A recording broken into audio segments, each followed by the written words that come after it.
Every morning at 7 a.m., a quiet little girl in a threadbare yellow jacket would slip into a corner booth at Maple Hollow Diner, clutching a worn backpack like armor. She spoke only 3 words: "Egg sandwich, please." And every morning, Mary Jenkins, a 27-year-old waitress with more kindness than she could afford, made sure that sandwich came with a warm glass of milk, paid from her own pocket. Mary had seen the girl count out nickels and crumpled bills, always $1 or 2 short, her eyes never meeting anyone's. Most of the diner's staff dismissed it. Rick, the manager, scolded Mary loudly. "You know she can't pay. You want your wages docked?" But Mary couldn't turn the child away. "She's just a kid," she whispered. "I won't let her go to school hungry." The girl never smiled, never lingered, until one morning she left behind a folded note beneath her empty glass. Mary unfolded it with trembling fingers. In shaky handwriting, it read, "You're the only one who talks to me without being scared. I like the milk every morning. Thank you." In that moment, Mary understood. This wasn't about food. It was about being seen. In a world that rushed past the quiet and broken, she had noticed someone that everyone else ignored. That tiny note would become the start of a chain of events that would change both their lives forever. Every morning at precisely 7 a.m., a little girl in a faded yellow coat quietly slipped into the corner booth at Rosewood Diner. She couldn't have been more than 10 years old, her eyes never rising above the cracked tabletop, her backpack clutched like a shield. She ordered the same thing every time, an egg sandwich, voice barely above a whisper. Grace Turner, a 27-year-old waitress working the early shift, noticed everything. She noticed the girl's coins, crumpled bills and quarters that never quite added up. She noticed the thin coat that didn't match the cold autumn mornings. And without saying a word, Grace always covered the difference. A warm glass of milk quietly arrived with the sandwich, too. "Growing bones need calcium," she'd say with a gentle wink, though the girl never looked up. 2 weeks passed like that. Then, one morning, Rick, the diner's sour-faced manager, caught wind of what Grace had been doing. "You know she can't pay," he snapped in front of other staff. "If it happens again, it comes out of your paycheck." A sign appeared the next day. "No unaccompanied minors without full payment." But Grace couldn't shake the girl's face from her thoughts. So the next day, she paid in full. Quietly, at the register, out of her own pocket. The girl didn't notice. Or maybe she did, but couldn't say so. Until the note came. Folded beneath an empty glass, it read in shaky handwriting, "You're the only one who talks to me without being scared. I like the milk every morning. Thank you." Toit. Grace read the note 3 times. Her hands shook. This wasn't just about hunger. It was about being seen. But the next morning, the girl didn't come. Grace waited, her stomach knotted with worry. Then at 8:15, a black SUV pulled up outside the diner. 4 bodyguards stepped out. Then came a tall man in a black suit, stern, poised. He stepped inside and said to the stunned room, "I'm looking for the woman who's been helping my daughter." Grace stepped forward, heart pounding. "That's me," she said quietly. The man softened. "She hasn't spoken to anyone outside our home in 3 years, not since her mother passed. But yesterday, she wrote about a kind waitress who makes her feel safe." That man was Nathan Everett, a tech entrepreneur and philanthropist. He handed Grace his card. "If you ever want to open your own place, I'll fund it. No strings." A month later, Grace and the girl, Eliza, opened E&G Mornings, a cafe that promised one thing: no child turned away. It was just another foggy October morning at Maple Grove Diner when a polished black SUV pulled up outside. What happened next would forever change how the locals remembered one waitress and one quiet girl in a yellow coat. For weeks, 27-year-old Grace Atwood had quietly served the same girl each morning. The child, no older than 10, arrived alone, eyes downcast, coat too thin for the chill, and her voice barely a whisper when she ordered an egg sandwich. Grace, who worked the early shift at the diner, noticed everything. How the girl was always short on money, how she never smiled, how she kept glancing towards the door as if expecting someone to burst in. Rather than turn her away, Grace quietly paid the difference from her own tips and even slipped her a warm glass of milk with breakfast.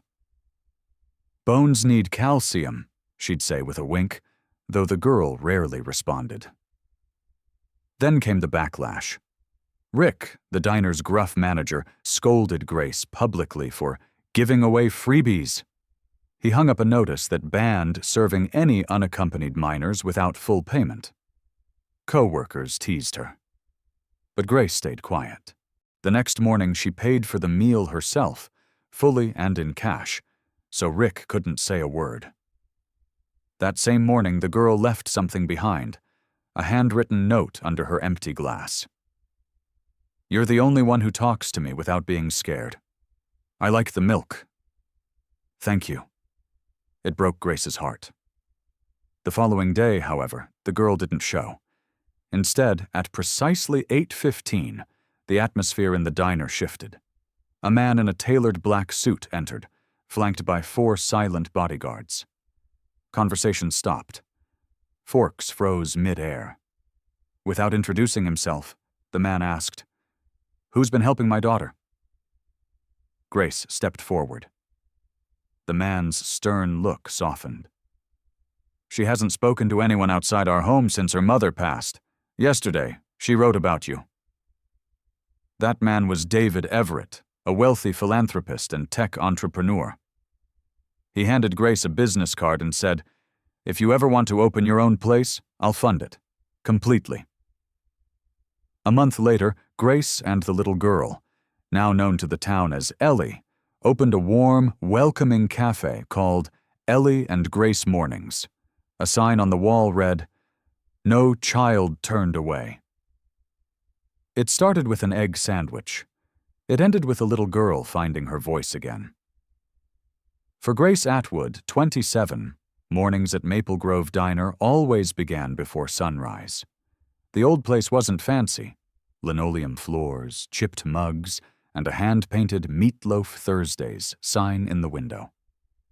But it was honest work, and Grace treated every customer with kindness, no matter how tired, grumpy, or broke they looked. Then, one chilly October morning, a small girl in a threadbare yellow jacket walked in. No older than 10, she slid quietly into the corner booth and whispered, "Egg sandwich, please." Her hands trembled as she counted out crumpled bills, still short. Grace waved it off. "We've got a student discount," she smiled, slipping her a warm glass of milk, too. "Growing bones need calcium." Day after day, the girl returned, always alone, always quiet, always short on cash. Grace covered the gap from her own pocket, never expecting thanks. But her manager, Rick, noticed. One morning, he snapped in front of the whole diner, "She's not a paying customer. You want to play charity, it's coming out of your check." Grace, face burning, simply nodded. The next day, the girl left a note beneath her glass. "You're the only one who talks to me without being scared. I like the milk." Thank you. Grace folded it into her apron pocket and held back tears. Then one morning, the girl didn't show. Instead, at 8:15 a.m., a sleek black SUV pulled up. 4 men in suits stepped out, scanning the area. Then a tall man in a tailored coat entered the diner. The air went still. "I'm looking for the person who's been helping my daughter," he said. Grace stepped forward. The man introduced himself. David Everett, a tech entrepreneur and philanthropist. The girl was his daughter, Ellie. Since her mother's death, Ellie hadn't spoken a full sentence to anyone, until she wrote about the kind waitress who gave her milk.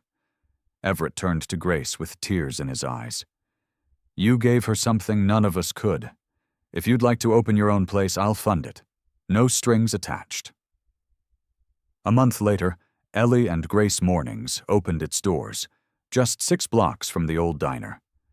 There was a quiet corner for school kids, a "No Child Turned Away" sign on the wall, and a warm glass of milk with every breakfast. Ellie came in every morning in a tiny apron, helping to set tables, her handwriting scrawled across the daily specials board. She still didn't talk much. But one day she looked up at Grace and asked, clear as day, "Will you still have egg sandwiches?" Grace knelt down, her eyes wet. "Every day, sweetheart. Every single day." She just needed breakfast. He gave her a future. Every morning at 7 a.m., sharp, a small girl in a yellow coat would quietly walk into Willow Street Cafe and sit in the farthest booth. She never smiled, barely spoke, and always ordered the same thing: an egg sandwich. The waitress who served her, Jenny Lawson, was used to early mornings and tired eyes, but something about the little girl tugged at her heart. The girl, no older than 10, always paid in crumpled dollar bills and loose change, always a bit short. Jenny made up the difference from her own pocket, tossing in a warm glass of milk with a wink. "Growing bones need strength," she'd say gently. The girl never looked up, but never missed a bite. But not everyone appreciated Jenny's kindness.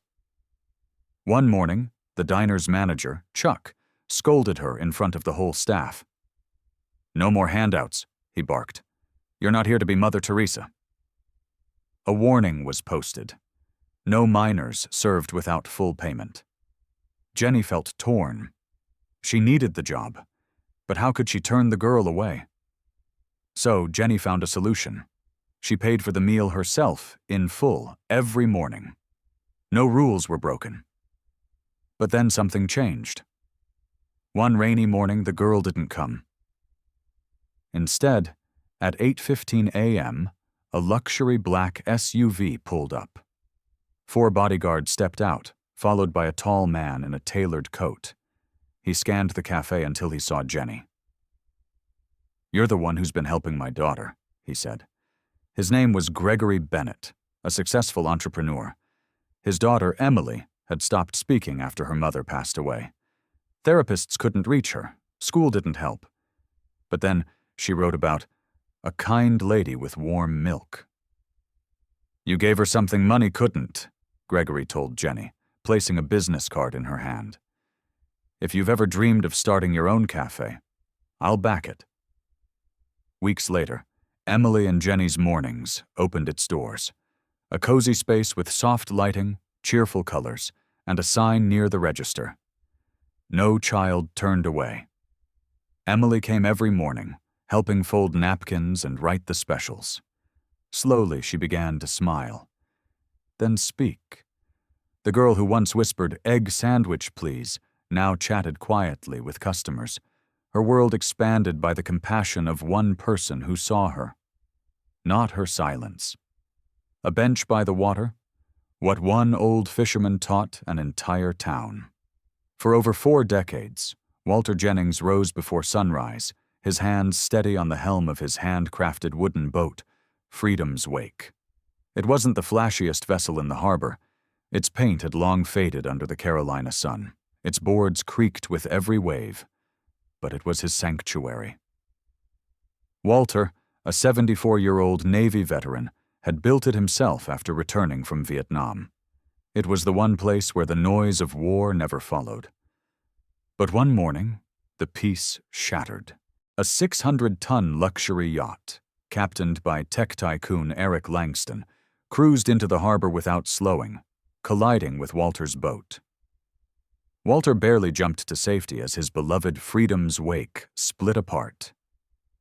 The flag he'd raised daily for 40 years tumbled into the water. Langston didn't apologize. "It's just an old fishing tub," he scoffed. Time for an upgrade, old-timer. Walter said nothing. He waded into the water and retrieved his flag, pressing it to his chest like a fallen comrade. His quiet dignity made the gathered crowd look away in shame. By noon, the harbor moved on. Videos of the incident circulated online, mocking captions, cruel laughter. The marina refused compensation, citing outdated safety standards. Walter returned home, sat at his kitchen table, and opened his logbook. He wrote just one line. First morning without her. No one said sorry, but I still hear the sea calling. But the sea wasn't done with Walter. At dawn the next day, 6 Navy ships entered the harbor without warning. No speeches, no fanfare, only silence and flags at half-mast. On the lead ship stood Rear Admiral James Monroe, holding a neatly folded flag. The town gathered in stunned silence as Monroe approached Walter on the dock. 40 years ago, Monroe said, this man risked his life to save 128 sailors when our ship's cooling system failed in the South China Sea. He asked for no medal, just that we remember the ones who didn't come home. Then, in front of the crowd, the Navy honored Walter, not with money, but with recognition. A plaque was presented, engraved, for the man who kept the sea safe, even after service. The story went viral for a different reason now.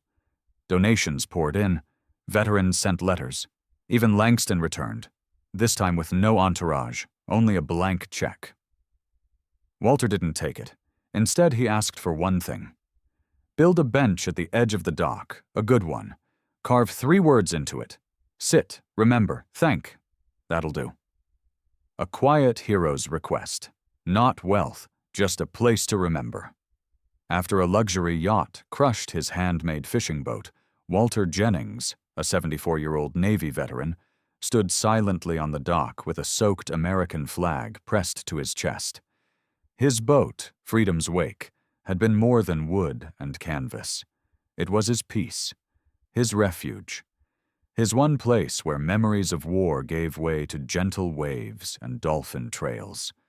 When the yacht's owner, tech mogul Eric Langston, realized the backlash his arrogance had caused, he returned to the dock alone. No cameras, no staff, just a man carrying shame and an envelope. There's a blank check in here, he said. Whatever amount you think is fair, it's yours, for the boat, and for the way I acted. Walter looked at the envelope, but didn't take it. Money won't rebuild what was lost, he replied. Langston asked again, then tell me what will. Walter paused, then pointed toward the eastern edge of the pier. There's a spot that faces the sunrise. Build a bench there, a good one, solid. Carve 3 words into it. Sit. Remember. Thank. That's all I want. Langston blinked, expecting a lawsuit, not a bench, but he fulfilled the request. 2 days later, a skilled woodworker from Seattle installed a beautiful teak bench in the exact spot Walter chose. The bronze letters gleamed in the morning light.